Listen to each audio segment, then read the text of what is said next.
Bueno, y seguimos entonces junto a el diputado Becker y al ex ministro Marcelo Díaz conversando sobre este tema.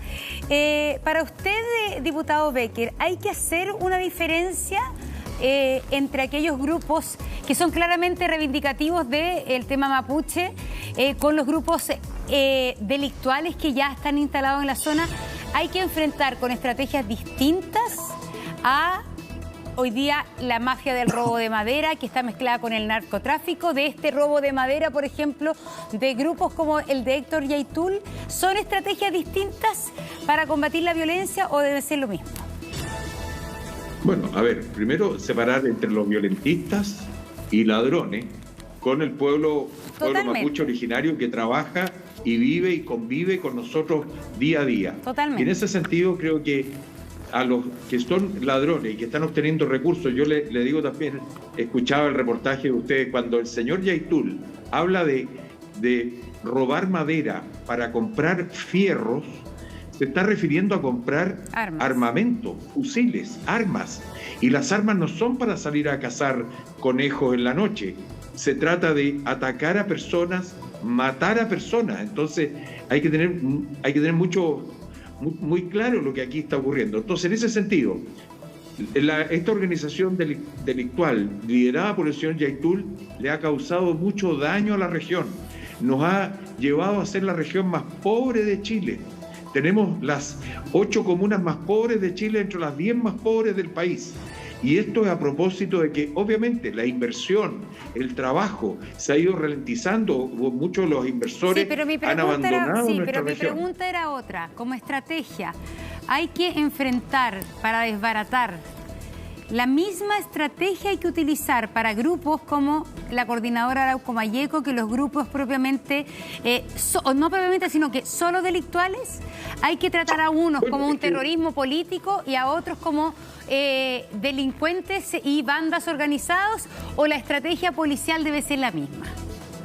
Montserrat, la estrategia policial la ve la policía, pero mi opinión es que, claro, un grupo que está robando madera, pero se está haciendo resguardar por delincuentes que están armados con fusiles M16, a otro grupo que roba madera, bueno, tendrán que las policías actuar para detener a ambos grupos, porque se tiene que respetar la propiedad privada. No es posible que alguien ingrese a un terreno y quiera robar el fruto del trabajo de otras personas.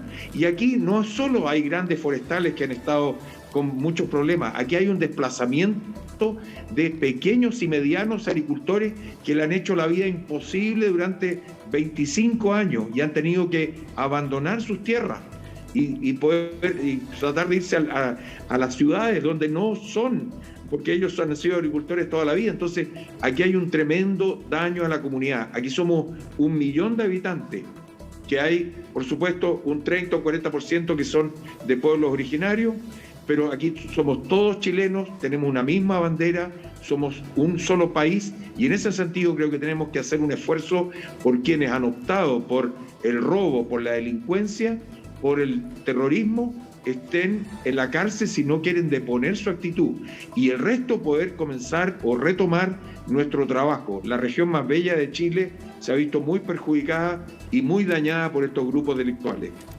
Marcelo, bueno, lo mismo, ¿no? ¿Cómo cree usted que tiene que ser ese proceso? Mira, como decías, es complejo, porque yo creo que el peor error que se puede cometer es negar Vamos a tener que mejorar, Marcelo, no lo escuchamos. Vamos a tener que mejorar ahí. El retorno a la democracia. Vamos a tener que mejorar porque no se le entiende nada. Y mejor que estabilicemos ahí el internet de Marcelo y su llegada aquí a la mesa de suite del programa. Así que vamos a tratar de volver a conversar con Miguel Becker, diputado, ¿no es cierto?, que fue alcalde también de Temuco, para ver si podemos estabilizar la señal de Marcelo Díaz. Miguel, ¿me escucha usted? Sí, Julio César. Muchas gracias. Fuerte y claro. Sí, muchas gracias. Miguel, hay un tema que es bien interesante, ¿no?, que usted plantea, hablaba de las comunas más pobres del del país están en la región. Hablaba de la baja de la inversión, todo, pero esto viene así hace mucho, mucho tiempo, Miguel. ¿Qué es lo que pasa en la zona? ¿Qué es lo que ha pasado en la zona a través del tiempo que uno ve que las comunidades también viven en tremenda pobreza? No, básicamente, Julio César, es que llevamos 25 años en esto. Entonces, ha habido un deterioro paulatino, permanente, que esto a la larga está llevándonos a esta situación. Nosotros creemos que obviamente el Estado tiene que hacerse presente, apoyar a las comunidades, así como tiene que apoyar a todos quienes vivimos en nuestro territorio, de manera de salir de la pobreza, salir adelante y llevar adelante un proyecto de vida junto a nuestra familia, a nuestros hijos, a nuestros nietos, de manera de poder hacer este espacio, la región de la Araucanía, nuestro espacio de desarrollo. Aquí tenemos lugares maravillosos que ustedes también conocen, como Pucón, Villarrica, La Costa, que hemos recorrido en el día de ayer. Pero, claro, está el problema de la presencia de estos grupos delictuales que hacen que muchas personas que probablemente están pensando para el verano venir acá, bueno, cuestionarse en parte también la visita. Entonces, en ese sentido, creo que tenemos que hacer y seguir haciendo un esfuerzo para volver a retomar la paz, la tranquilidad, y eso a la larga es lo que nos lleva a mejorar las condiciones de vida de nuestra gente. Sí, yo creo que todos compartimos lo que ha perjudicado la vida cotidiana, este conflicto, lo que, como dice usted, ha perjudicado también a aquellos muchos cientos de microempresarios que se dedican al turismo en una zona preciosa. Pero justamente el tema, y que yo creo que todos nos damos cuenta, es lo complejo que es. Y por eso la pregunta es si aquí la solución es solo policial o también, y como tiene que haber otro tipo de camino. O es solo, por eso son distintas formas de enfrentar un problema que es evidente lo que usted señala. El tema es que yo creo que está sobre la mesa lo complejo, lo multicausal que es todo esto. Entonces, ¿es la vía policial o tienen que haber caminos paralelos? No, sin duda, Montserrat. Aquí, por ejemplo, el gobierno está planteando un plan del buen vivir, que todavía no lo conozco, entre paréntesis, pero estamos pidiendo a la subsecretaria que haga una presentación ante los diputados de la zona. El plan del buen vivir significa que vamos a invertir en las comunidades, a invertir en la gente, a invertir en todos quienes vivimos en la región, de manera también de que las personas comiencen a ver que el progreso y las mejores condiciones de vida llegan a todos los rincones de la región. Y en ese sentido creo que tenemos también, hay que hacer esfuerzos paralelos. Esto no se trata solo de una eventual represión al millón de personas que aquí vivimos. Hay que reprimir a los 150 o 200 delincuentes que están actuando en la región. Eso es lo que hay que tener también en consideración. Insisto, 1 millón de habitantes en la región de la Araucanía, probablemente 200 de ellos hacen acciones delictuales y hoy día estamos en jaque por esos 200. Pongámoslos en la cárcel a esos 200 si no quieren desistir de su situación o de su accionar, y con el resto veamos la inversión que podemos hacer como Estado, atraigamos inversión privada para mejorar las condiciones de vida de la gente y busquemos entonces las mejores cosas. Yo, muy breve, ayer estuvimos en Trobolwe, que es un área de la zona de... Miguel, ¿nos puede contar, perdón, no lo queremos interrumpir, nos cuenta la vuelta a este corte comercial lo que pasó ayer en la costa? Vamos a ir a una pausa, pero volvemos de inmediato y se nos suma Francisco Vidal, también miembro del PPD, Francisco Vidal. Me imagino que todavía seguirá en PPA. No tenemos noticias. Francisco Vidal se nos une acá en la conversación. Son las 10 de la mañana. Vamos y volvemos. Así es, se incorpora a nuestra conversación entonces Francisco Vidal. Algo me ha pasado estos días que ando como con el furcio, se dice aquí. Francisco Vidal, que es del PPD. Tuvimos que despedir a Marcelo Díaz, que tenía que hacer. Seguimos con el diputado Becker. Usted, diputado Becker, quería redondear una idea antes que le demos la palabra a Francisco Vidal. Gracias, Montserrat. Muy puntualmente, que ayer estábamos visitando la zona de Carahue, en Trobolwe. Fuimos a visitar la construcción del nuevo CEFAM, que hay algunos problemas que vamos a colaborar. Estuvimos hasta casi las 14 horas ahí. A las 14:30 aproximadamente asaltaron 5 encapuchados a un vehículo que iba a atender a personas en el área rural de Carahue, 5 paramédicos que iban a atender a personas en el área rural. Los asaltaron y le robaron la camioneta, con violencia, con golpe y con todo. Entonces, claro, uno dice, ¿cómo podemos seguir avanzando? A esos 5 delincuentes hay que tomarlos y sacarlos del sistema, para que las personas que quieren trabajar, que quieren aportar, sigan haciéndolo en nuestra región. Eso es muy breve, pero lo lamenté muchísimo y coincidió con que estábamos ayer precisamente en terreno. Bueno, vamos a dar la bienvenida a Francisco Vidal. Francisco Vidal, bueno, su reflexión sobre lo que pasó. Buenos días, ciudadanos. Buenos días, diputado. ¿Usted sigue siendo del PPD? Buenos días, Francisco.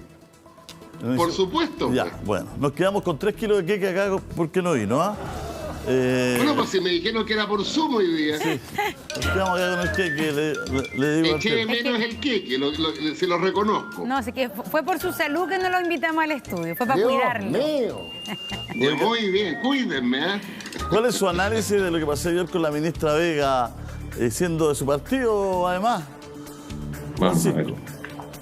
A ver, yo creo que por los hechos y sus consecuencias, mi interpretación es que la ministra Janet Vega, que yo la conozco y soy amigo de ella, cometió un error al intentar ese contacto sin avisarle, por lo que se ha desprendido de las noticias, al gobierno, básicamente al presidente de la República y al Ministerio del Interior. Cuando uno ha pasado por esas funciones, temas tan delicados como este no pueden ser iniciativa propia de un ministro o de una ministra. Tiene que ser parte de un diseño. Y resultado es la salida del cargo. Pero mi impresión es que más allá de la buena intención que tuvo, cometió un error, porque una iniciativa de esa naturaleza tiene que ser parte de un diseño del gobierno y en conocimiento siempre del presidente de la República y del Ministerio del Interior. Ya, pero ¿a usted le cabe en la cabeza que con la trayectoria que puede tener Janet Vega, si bien su especialidad, podríamos decir, es el tema salud pública, que ella haya decidido sola hacer este llamado, haber corrido con colores propios, como se dice? Bueno, puede ser, porque hay en la historia de la moneda hay muchas veces que algunos ministros toman iniciativas propias y bueno, normalmente no están coordinadas con el conjunto del gobierno. Y eso pasa en todos los gobiernos. Pero en este caso, por la fecha, estamos hablando del 11 de mayo, 2 meses de gobierno del presidente Boric, aún se está en la fase, acuérdense, ciudadanos, de un gobierno más bien predispuesto al diálogo con los violentistas, y después, como dijo el presidente en este canal, en una gran entrevista en Chilevisión, bueno, otra cosa es con guitarra. Y pasamos de rechazar el estado de excepción casi como principio a la necesidad de colocarlo y reponerlo cada 15 días. Puede ser que esa llamada o ese intento de contacto se hiciera en esa primera fase, donde el gobierno tenía disposición a buscar el diálogo con Yaitul y la violencia. Pero bueno, si eso se cometió un error de procedimiento. Tú no mandas a tu jefa de comunicaciones a contactar al principal líder de la política violenta en la Araucanía. Partamos por ahí nomás. Pero yo digo que lo más sustantivo es que el gobierno no se puede enterar 3 meses después de ese llamado. Ahí está el error y ahí están las consecuencias. Y paso un aviso, porque uno de los comentarios de ayer era la primera ministra que cae del gabinete, pero la gente pierde memoria. Yo aún la tengo. No es anormal estas cosas que pasan. El presidente Lago, en noviembre del 2000, le pidió la renuncia a Claudio Rego, ministro de Vivienda. El presidente Frei Stagle, en septiembre del 94, 6 meses de gobierno, le pidió la renuncia ni más ni menos que al ministro del Interior y al secretario general de gobierno. ¿Quién era ministro en ese momento? La presidenta Bachelet, último ejemplo. A los 4 meses le pidió a la ministra Andrés Saldívar Sí. ministro de Interior y al ministro de Educación. No, sí, no se dijo Pues, eso, ¿ves tú? Pancho. No se dijo que fuera tan luego, se dijo que fue la primera baja en el gabinete del presidente Boric. Eso es lo que se dijo, no se dijo que fuese la primera vez que tan luego se iba un ministro. Puede ser también, Ajá. pero bueno, lo concreto es que estamos en una situación difícil y por lo menos en mi opinión el presidente tomó la decisión correcta porque no había alternativa, por los elementos que hemos argumentado. Oiga, ¿y usted tiene alguna información si después habló con Yaitul o no Janet Vega, no? No tengo idea. O si después... Porque lo que muestra el diario ahí electrónico es bien pobre la llamada, o sea, bien pobre la conversación. ¿Y cómo consiguió mi número? Le dice. Sí. Dígame. Además debe ser, dado que Julio César... O sea, uno ve la transcripción y es bien pobre la conversación, digamos, por no decir que Yaitul no la pescó ni en bajada, digamos, pero...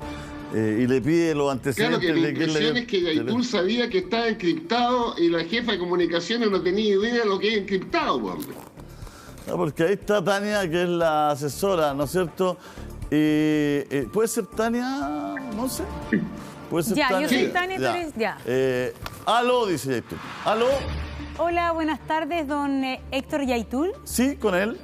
Hola, mi nombre es Tania Santis, yo trabajo con la ministra de Desarrollo Social, Janet Vega. ¿Ya? Ella me pidió la posibilidad de contactarlo y ver la posibilidad de poder tener una conversación en este momento con usted por teléfono. A ver. ¿Y cómo consiguió mi número? ¿Usted o la ministra? Le pregunté a una persona que conocía yo en la zona, pero nada especial, ¿no? Me entrega ese dato, me habla por WhatsApp y ahí lo veo. Ya, perfecto, cómo no, gracias. Él me entrega ese dato, que creo... le pregunté a una persona que conocía yo en la zona, pero nada especial, ¿no? Me entrega Nada ese especial. dato, me habla por WhatsApp y ahí lo veo. Me entrega ese dato, ¿a qué se refiere? El dato que él le dio el teléfono. Claro. Claro, pues. Entonces, es que eso es lo que pasa también en las negociaciones, Francisco, como las negociaciones generalmente de este tipo, siempre se dan como con recaderos. Esa es como pues. la estrategia. Lo mismo que me acuerdo cuando se tantea a una persona para ser ministro, nunca el presidente lo llama y le dice, oye, ¿usted sería ministro? No, siempre va por el lado, manda un emisario, etcétera. Más en este contexto del conflicto y de la posición en que está la CAM, uno pudiese pensar que aquí efectivamente hay improvisación o amateurismo, como se dice, no conocimiento de cómo se hacen estas cosas, porque lo que uno piensa es que tendrían que haber mandado un contacto que conocía a Héctor Yaitul y que él contactara con la ministra, que le dijera, la ministra quiere hablar con usted en algún momento, porque en el fondo lo que le pregunta a Héctor Yaitul es como, ¿quién le dio mi teléfono? Y esa persona súper clave que podría haber hecho un contacto más directo, una negociación más profesional para en códigos como de inteligencia que se hacen en este minuto. Nadie llama, se expone a que la ministra hable con Yaitul de buena primera. Claro, lo que pasa es Bueno, que... tienes toda la razón, Monse, porque en las experiencias contemporáneas de treguas que terminaron en paz, las tres clásicas son la ETA en España, el IRA en Irlanda y las FARC en Colombia. Son diseños distintos, pero todos tienen como el método que tú señalas. Es decir, se inicia una fase de contacto, se inicia una fase de evaluar los estados de ánimo y posteriormente entran las autoridades de gobierno, pero no a la primera. Claro. Pero bueno, ya se cometió un error. Claro, el tema es que igual sería interesante saber qué pasó después, porque hasta aquí es bien pobre lo que hay ya. El titular de Mercurio dice, contacto entre equipo de Vega y Yaitul abre crisis política y fuerza... Y sería este el contacto, digamos, ¿no? Esto es lo que hay. Este es el titular principal del diario Mercurio. Entonces, ya, pero ¿qué pasó después?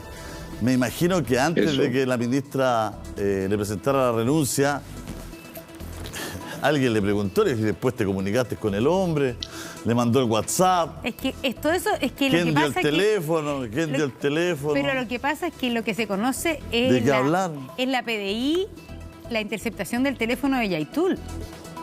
Entonces lo que pasó después de que cortó la asesora, no sabemos si ex ante solo tuvo este pedazo o si efectivamente hubo o no hubo el contacto con otro teléfono con la ministra Vega, pero esto en el fondo es pobre porque es una filtración, me imagino yo. Que es lo que le llegó al medio que lo publicó. Pero me imagino que la Fiscalía y la PDI tiene cientos de llamados, tiene que tener... Claro, el tema es si la filtra o no la filtra. Y los va armando, digamos. El tema es los filtró, no, hay otro, no hay. Claro, pero el fondo ahí es como...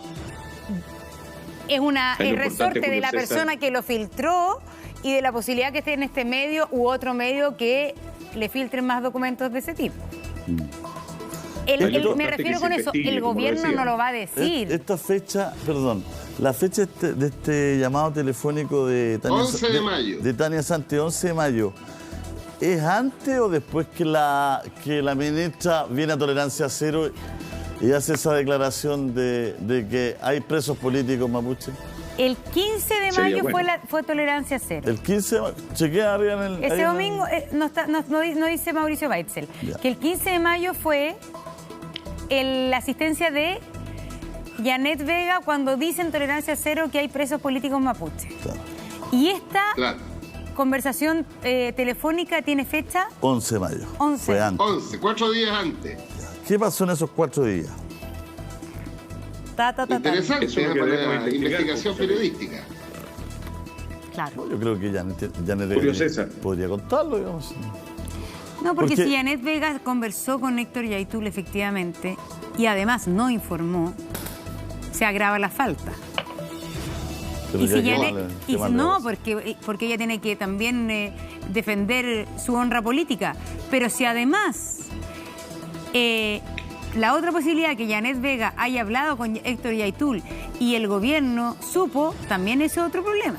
Pero ahora uno lo más fácil para todo, mirándolo esto maduramente. Lo más fácil para todo es que la menor crisis política es que Janet Vega nunca haya hablado con Yaitul.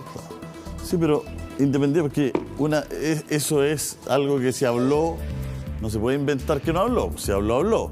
El tema que, mi punto de vista es, sin pertenecer a ningún partido, porque cada partido o un político que tiene un interés en esto, yo creo que la transparencia es buena porque uno entiende si es maduramente, que la ministra Janet Vega no tenía una mala intención acá. Seguramente quería... Porque en esta fecha es cuando Yaitul habla de tomar la arma. Entonces, sí, eso sí. Entonces, a lo mejor tenía la buena sana intención de decir, oye, ¿cómo va a tomar la arma? Juntémonos a conversar, hablemos, paremos esta escalada de violencia, el país quiere paz, no sé, porque no creo que... A mí no me cabe la menor duda que ese contacto fue hecho con la mejor intención. Por eso le digo. Conociendo a la ministra, a la Janet Vega, digamos. Por eso le digo. Esto no es una cosa a mí me caben dudas. A ver, diputado Becker. A mí me cabe en duda, Francisco, por eso que yo pido que se investigue y se llegue al fondo de la cosa. Ese es el tema. Porque no estamos en condiciones de determinar hoy día si esos contactos que partieron eventualmente el 11 de mayo, ¿en qué fue lo que terminaron? O terminaron en esta declaración de la propia ministra 4 días después, diciendo que aquí en Chile no hay presos políticos. Entonces, o que hay presos políticos, perdón, que hay presos políticos, que esto fue lo que declaró. Entonces yo creo que se tiene que investigar, y aquí también la acción del periodismo y de todos quienes participan pueden hacerlo y pueden aportar sustancialmente en este tipo de aspectos. Así es que yo espero que de verdad se sepa a fondo la verdad. ¿Cuántas veces conversó la ministra? ¿Con instrucciones de quién? ¿Para qué? ¿Cuál era el objetivo? Eso es lo que queremos saber. Me imagino que todo Chile que está viendo este matinal está también pensando en lo mismo. ¿Por qué? ¿Con las instrucciones de quién? ¿De qué hablaron? ¿Por qué se hizo este contacto sin el eventual conocimiento de parte del gobierno o del propio presidente de la República? Que hay fotografías donde el presidente ha estado en Temucuicui, con diputados que actualmente están en ejercicio. Entonces también ahí hay que investigar un poco de qué hay detrás de todo esto. Claro. No, si y saber la pregunta del momento, po. ¿Cómo consiguió el número? Eso es lo que todo Chile es el trending topic. ¿Cómo consiguió el número? Oiga, ¿lo descartamos usted, pues, diputado? No me descarte. Déjenme libertad de acción, porque tengo varias cosas ahora. Pero muchas gracias por el contacto. Julio César, Montserrat, don Francisco, un fuerte abrazo para todos, muy buenos días y que Dios les bendiga. Muchas gracias, diputado, que esté muy bien. ¿Y nos vamos a la moneda? Bueno, estamos al aire con las declaraciones de miembros de la oposición que llegan entonces hasta la moneda de la bancada de Chile Vamos. Eran el presidente de la bancada de Renovación Nacional y de la UDI. Yo tenía una pregunta, más allá de todo lo que decimos quizás del amateurismo en que se dio todo eso. Quería preguntarle la opinión a Pancho Vidal. ¿Para usted es cuestionable qué tiene de malo el hecho que un gobierno quiera sentarse a la mesa con un personaje como Héctor Yaitul? A ver, en la experiencia de los gobiernos que han enfrentado a grupos armados, lo que se busca finalmente es el cese de la violencia y la paz. La experiencia más importante de los últimos años ha sido España, Irlanda y Colombia. Y eso obliga a hacerlo bien, sin embargo, a establecer un punto de conversación para que los que han tomado la vía violenta equivocadamente cesen y abandonen las armas. Para eso, los gobiernos tienen que tener disposición a dialogar para buscar la paz. Lo que no quita que mientras eso no ocurra, los gobiernos tienen que hacer cumplir la ley y el Estado de Derecho. No son incompatibles ambas cosas. Tú puedes perseguir a los violentistas cuando violan el Estado de Derecho, pero simultáneamente puedes intentar lograr convencerlo que ese camino no es el correcto. Pero, y en ese caso, para leer la estrategia del gobierno, el gobierno estaba dando a entender que estaba dispuesto, porque cuando dice que en el fondo el gobierno es súper claro en decir que acá tiene que regir el Estado de Derecho, que la violencia no es el camino, que hay que deponer las armas. ¿El gobierno ha sido claro en que no se va a sentar a la mesa con personajes como Héctor Yaitul o ha dejado un poco en la ambigüedad necesaria de estrategia para efectivamente estar dispuesto a sentarse en la mesa con Héctor Yaitul? ¿Usted lo ve como un doble estándar o como eventualmente si Yanet Vega se hubiese sentado a la mesa, si la ministra del Interior lo hubiese sabido? ¿Eso es un doble estándar por parte del gobierno? No, porque la historia corta te dice que el gobierno, antes de asumir, siempre mostró disposición al diálogo y a cesar la violencia. Pero la respuesta de Yaitul ha sido irreductible contra el presidente, contra el gobierno.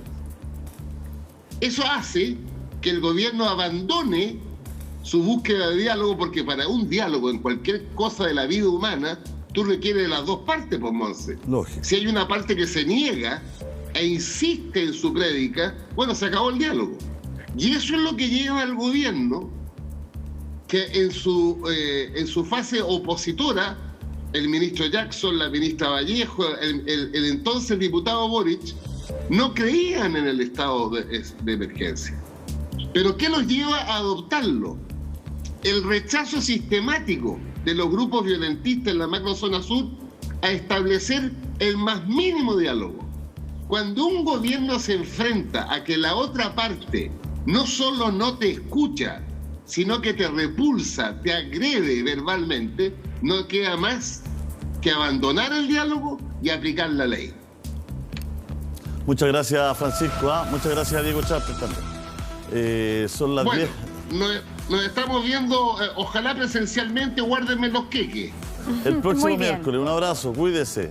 Un abrazo, que chao. esté bien. Nuestros invitados para hacer el último segmento ya del del programa. Nos queda media hora de programa y nos queda... Y se nos va la semana, ¿eh? Porque hoy día viene la sí franja. que viene. Porque viene la franja. En el reportaje anterior nosotros nos comunicamos con Mejor Niñez, prefirieron no hablar, y también con el Ministerio de Justicia. Insistimos en la semana, pero la verdad es que no nos dieron atención, así es que lamentablemente no pudimos tener sus versiones, sus puntos de vista. Bueno, la verdad es que teníamos una pauta armadísima para tener a dos invitados tan buenos como ustedes, pero la pauta va variando a cada 10 minutos. Han salido nuevas escuchas telefónicas, ¿no? No sé si tenemos algunas ya. Las vamos a poner en algún momento. Para contarle, la Tercera PM acaba también de publicar otros segmentos de escuchas telefónicas que ya están en manos de los intervinientes, en el caso contra Héctor Yaitul, y como están ya en manos de los intervinientes, se han conocido más detalles entonces de estas escuchas telefónicas. Hay unas bastante reveladoras que ya se las vamos a mostrar, donde Héctor Yaitul habla con un señor Padilla, y se revelan muchas cosas respecto a las opiniones que tienen, por ejemplo, en relación a Gabriel Boric como figura política. A Boric, a Kast, a la expresidenta de la convención. Estamos junto a Eduardo Cretón, ex convencional de la UDI, y estamos junto al diputado Gonzalo Winter. Bueno, una reflexión de lo que ha estado pasando en la última hora, Eduardo, antes de entrar en materia, y si usted cree que favorece alguna opción todo lo que ha ocurrido con Yaitul. A ver, yo creo que lo primero, antes de sacar cualquier tipo de cálculo político, es mostrar toda la solidaridad con la gente de mi región, de la Araucanía, la macrozona sur, que lo ha estado pasando bastante mal. Han habido respuestas a raíz de la detención de Héctor Yaitul. Creo que es una buena noticia que Héctor Yaitul haya sido detenido. Creo que es una mejor noticia todavía que se haya decretado la prisión preventiva. Pero esto no puede ser una detención aislada. Esto tiene que venir con una determinación real de perseguir a los grupos terroristas que están actuando en la macrozona sur. Y esa determinación yo lamentablemente no la vi por parte de la Convención Constitucional, y creo que tampoco la veo con esa determinación ni por el gobierno ni los partidos del oficialismo. Yo creo que para empezar a solucionar el conflicto que tenemos en la región de la Araucanía hay que erradicar en cuanto antes estos grupos violentos, porque de lo contrario vamos a seguir viendo con la angustia que significa estar en la macrozona sur, no poder transitar tranquilo, todos los días ocurre algo y la verdad es que la situación no va para más. Yo no pretendo acá culpar al presidente Boric de lo que está pasando, porque creo que eso sería tremendamente injusto, pero lo que yo sí encuentro que es insólito es que el presidente no haya ido a la región de la Araucanía. Nosotros necesitamos al presidente Boric allá. ¿Y Yaitul cae en el gobierno de Boric, no cae en el gobierno de Piñera si usted está tan o sea, interesado? La querella la presentó el gobierno de Sebastián Piñera en el año 2020. ¿Pero por qué crees tú que cae ahora entonces, que se reúnen antecedentes? ¿Por qué no? Yo creo que se reúnen los antecedentes suficientes como para que la Fiscalía decida imputarlo y llevarlo a la formalización.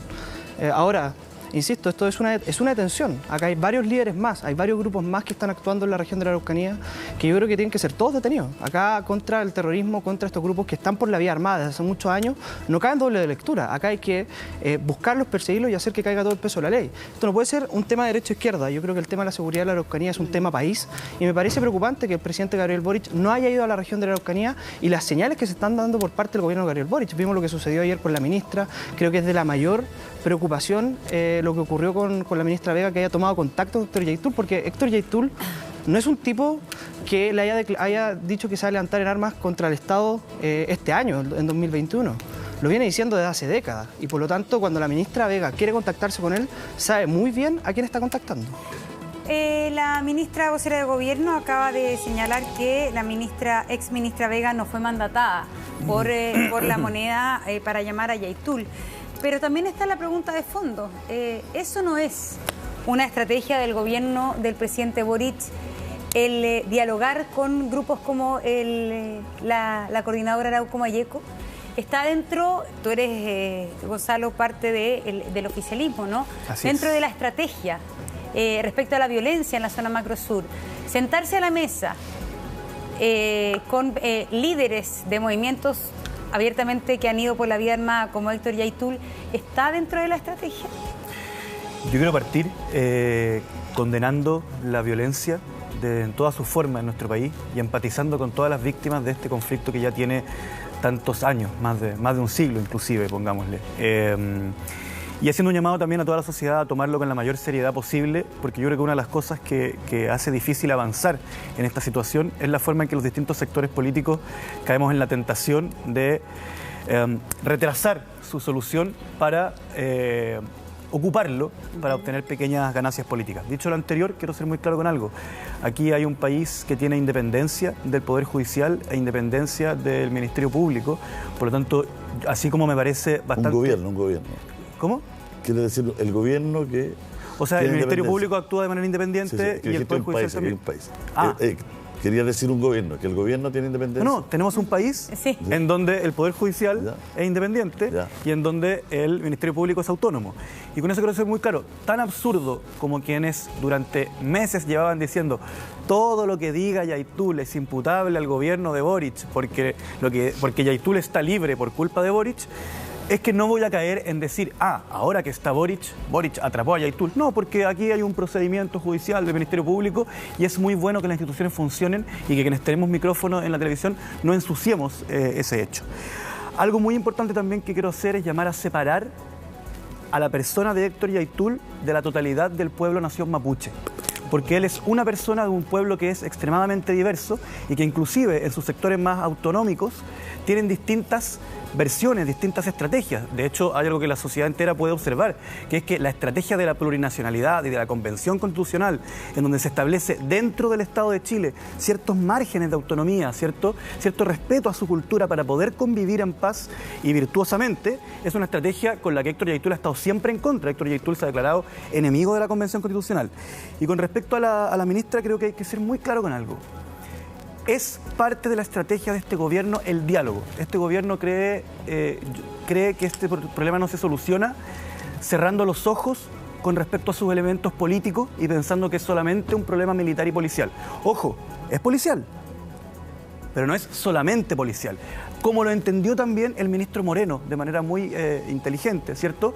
Razón por la cual el ministro Moreno declaró en varias ocasiones en medios de prensa que quería sentarse a la mesa con la CAM.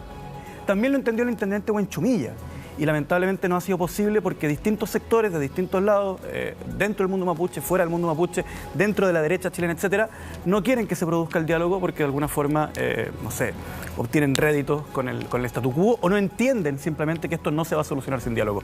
El problema de la ministra no es que haya dialogado con Yaitul. El problema de la ministra es que lo hace de manera inconsulta, descoordinada con el resto de las autoridades que estaban trabajando con esto y de manera, a mi juicio, artesanal, por decirlo de manera cortés. Fíjate, yo, tomando algo de lo que decía el diputado, creo que acá ocurre algo, que efectivamente el diálogo es solución al conflicto, pero uno tiene que saber con quién dialoga. Tú no puedes dialogar con terroristas. Y la CAM no es que haya dicho este año que va por la vía armada, tiene declaraciones desde el año 2002, que ellos están por la vía armada, que están en contra del Estado chileno y que al final del día terminan siendo enemigos de la democracia. Entonces, cuando la ministra decide contactar a Yaitul, sabe perfectamente con quién está hablando. Héctor Yaitul efectivamente desprecia el trabajo que hizo la Convención Constitucional. Eso es algo que, de hecho, en las escuchas que salieron... Desde el 2002 está con esto, el 2018 Moreno quería hablar con Yaitul. Yo creo que también era una equivocación. Yo no creo que la solución pase por hablar con grupos que no creen en el Estado de Chile. Ahora, fíjense lo que ocurre. Yaitul desprecia el trabajo de la Convención Constitucional, pero el problema de la Convención Constitucional fue que fue complaciente constantemente con grupos como estos. Primero, recordemos que... ¿Por qué la desprecia entonces? Yaitul la desprecia, pero la Convención Constitucional nunca despreció a Yaitul. De hecho, fue complaciente con muchas de las cosas que hacía Yaitul. Fíjense que el primer acto político de la Convención Constitucional fue solicitar un indulto desde el año 2001 en la región de la Araucanía, que buscaba dejar libre a personas que han sido condenadas por la justicia. Solicitó en esa misma declaración que firmó la presidenta Loncón que se eliminaran todas las querellas por ley de seguridad del Estado, que fueron los instrumentos que nos permitieron, uno de los instrumentos que nos permitió captar a Yaitul. En la Convención Constitucional se negaron a realizar un minuto de silencio por Hernán Allende y Pedro Cabrera. En la Convención Constitucional se eliminó la consagración en contra del terrorismo a rango constitucional. Se eliminó el estado de emergencia. Entonces, efectivamente, Yaitul no cree en el trabajo de la Convención, pero la Convención fue complaciente muchas veces con el tema de la palabra violencia. Terrorismo. ¿En qué quedó en este proyecto de nueva Constitución? Estamos a una semana de las elecciones y este tema no es lo que está pasando ahora con Yaitul, lo que está pasando ahora con el diálogo. No, el diálogo está en estricta relación con también el proyecto de Constitución. ¿Está o no está la palabra terrorismo y cuál fue la discusión que hubo al respecto? Yo fui integrante de la Comisión de Principios Constitucionales y presenté varias indicaciones que buscaban una protección constitucional en contra del terrorismo. Decir que el terrorismo es básicamente contrario a los derechos humanos y contrario a la democracia, y que había un deber, una obligación del Estado de dar reparación a las víctimas del terrorismo. Se rechazó esa indicación varias veces en mi comisión. Después se rechazó en el Pleno también de la Convención Constitucional. ¿Y cuál era el argumento? El argumento era que una consagración en contra del terrorismo no es materia constitucional, es materia legal. Y yo digo, si uno pesca la propuesta de la Convención, que tiene 388 artículos permanentes más 57 transitorios, 455, y empieza a ver la cantidad de materias que no son de rango constitucional y que se incorporaron, como el derecho al ocio, el derecho al acceso al libro, un montón de cosas, y uno se pregunta por qué entonces no hay una consagración constitucional contra el terrorismo. Si lo que nosotros necesitamos en la región de la Araucanía para poder avanzar a solucionar este tema es avanzar efectivamente en la lista policial, pero también en la lista política. Yo creo que la lista policial quedó completamente desechada por parte de la Convención Constitucional porque nos deja con menos herramientas para poder perseguir a estos grupos, y la parte política que tiene que ver con la plurinacionalidad y cómo se establece esto, yo creo que tampoco nos va a dar solución realmente al conflicto de la Araucanía. Yo lo que esperaba de este proceso era un proceso que a través de una nueva constitución nos permitiera comenzar, porque no va a ser de un día para otro evidentemente, pero sí que nos permitiera un camino para comenzar a generar paz social en la región de la Araucanía. Sí, yo quiero meterme en el tema del terrorismo, que es un tema muy complejo. Quiero hacer algunas precisiones. Primero, cuando la ministra Vega se contacta con Héctor Yaitul, hay una cosa que he visto en el debate público que está medio enredada. Él no era un prófugo de la justicia, ya era una persona que estaba caminando libre. Yo sí creo que los problemas del nivel de complejidad del que nosotros tenemos, y digo el nivel de complejidad no porque yo lo considere complejo, porque si fracasa gobierno tras gobierno tras gobierno tras gobierno, claramente el diálogo tiene que ser a los máximos niveles, como también creo que un diálogo de paz entre Ucrania y Rusia tiene que contener a personas que han cometido delitos gravísimos y delitos de guerra, ¿ya? Porque no hay otra forma que la diplomacia para resolver conflictos de esas características. Algo que quiero comentar sobre el terrorismo en la Convención y que es muy importante porque atraviesa todos los debates que vamos a tener las semanas que vienen. Yo creo, y esto me parece malo, que en la Convención se hizo mucho activismo a través de las indicaciones. Es decir, presentar un asunto porque es una bandera, generar un debate público en torno a ella y que se genera otro debate público en torno a que se aprobó, que se rechazó, pero discusiones que no tenían verdaderamente una profundidad constitucional. ¿Alguien cree en Chile que el terrorismo no es contrario a la democracia y los derechos humanos? ¿Alguien cree que el terrorismo no es delito? De hecho, tenemos una ley antiterrorista. Entonces, ¿qué pasa? Que se presentan esas indicaciones que muchas veces no tienen un carácter propiamente constitucional, justamente para generar este tipo de discusiones. Pero eso no es lo que va a ser plebiscitado. ¿Tú estás diciendo que el activismo fue solo de la derecha? No, para nada. Porque el activismo para nada. Dije, de lado y lado. En donde se presentaban discusiones, pero afortunadamente los 2/3 tuvieron un efecto sumamente virtuoso, porque al final el promedio de aprobación de las normas creo que es 79% de los votos. Por lo tanto, gran parte del ruido, del activismo que vimos en la Convención no quedó plasmado en el texto, sino que lo que quedó plasmado en el texto es una Constitución donde lo que tiene que ir son asuntos propiamente constitucionales. ¿Hay terrorismo en la Araucanía, en la macrozona sur o no? ¿Hay terrorismo en la zona macrozona sur? Yo creo que la definición de terrorismo que hay a nivel internacional requiere entender la complejidad de las causas de los asuntos.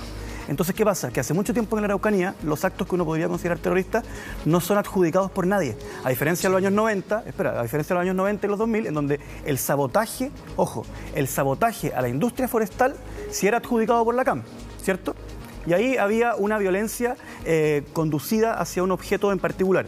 Pero hoy en día, para poder calzar con la definición internacional de terrorismo, tendríamos que entender la motivación y que alguien se lo adjudique, porque el terrorismo requiere que sea una varias cosas. Sí, pero requiere que sea violencia indiscriminada. Y es indiscriminado. Para lograr, sí, no, estoy de acuerdo, para lograr determinados objetivos políticos dentro de un país. Control territorial. Entonces, yo creo que efectivamente podríamos estar en presencia de terrorismo en la Araucanía, pero que en la medida en que profundicemos las investigaciones vamos a poder establecerlo con claridad, porque cuando hay atentados que nadie se lo adjudica, no podemos decir, que son indiscriminados y que son en función de un objetivo político mientras no esté declarado. Pero no lo descarto en ningún caso. Yo creo que en la región de la Araucanía hay terrorismo, y no porque sea un panfleto o porque sea algo que haya que decirlo, es porque lo vivimos.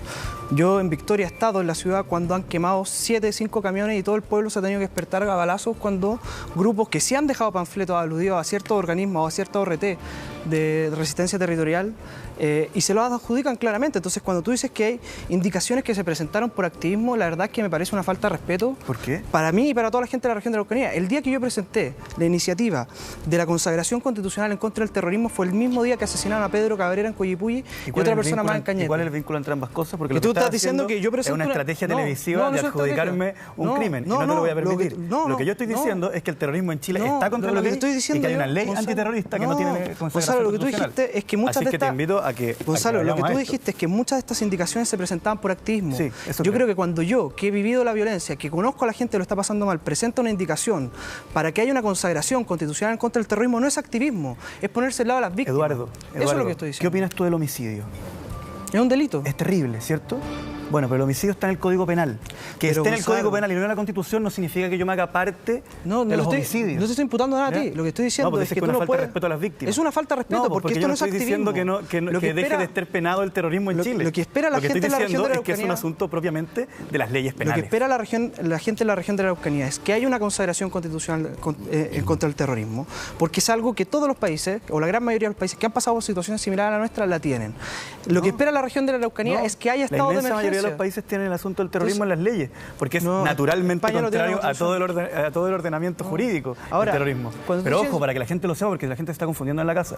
Si se aprueba la nueva Constitución, el terrorismo sigue siendo un delito en Chile súper especificado, pero no en una ley especial que es la ley antiterrorista. ¿No hay estado de emergencia? Depende.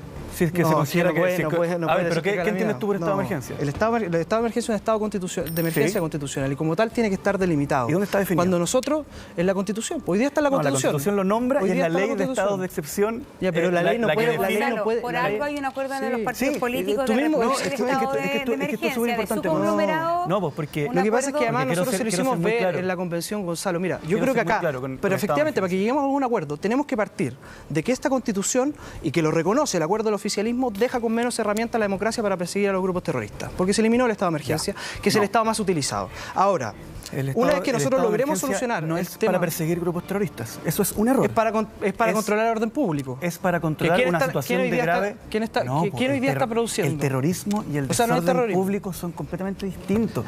La gran alteración al orden público en la región de la Araucanía no es porque hay grandes manifestaciones, la ley antiterrorista, porque hay grupos terroristas actuando. No confunda las cosas. No confunda la gente. Los grupos terroristas se persiguen con la ley antiterrorista y los desórdenes públicos... Y el estado de emergencia no ha servido. Mira, fíjate que desde que hay estado de emergencia se han reducido los atentados terroristas en la región de la Araucanía. Yo se lo he puesto a mi gobierno. Pero no digas que el desorden público se combate igual que el terrorismo, porque son dos cosas distintas y para eso Chile tiene una ley que regula cómo combatir el desorden público y otra ley que regula cómo combatir el terrorismo. Interesante conversación. Gracias, Eduardo. Gracias, Gonzalo. Para quedarnos tranquilos están los dos contra el terrorismo. Sí, claro. Aquí también. Y radicalmente. Ahora, el tema es que yo creo que esta propuesta nos dejó con menos herramientas. Ya, muchas gracias. Tenemos que ir porque si no nos va a sacar del aire. Porque después tenemos que ir a la franja. Que nos quita 15 minutos de tiempo. Muchas gracias a los dos por estar. Vamos a hacer un corte, pero volvemos de inmediato.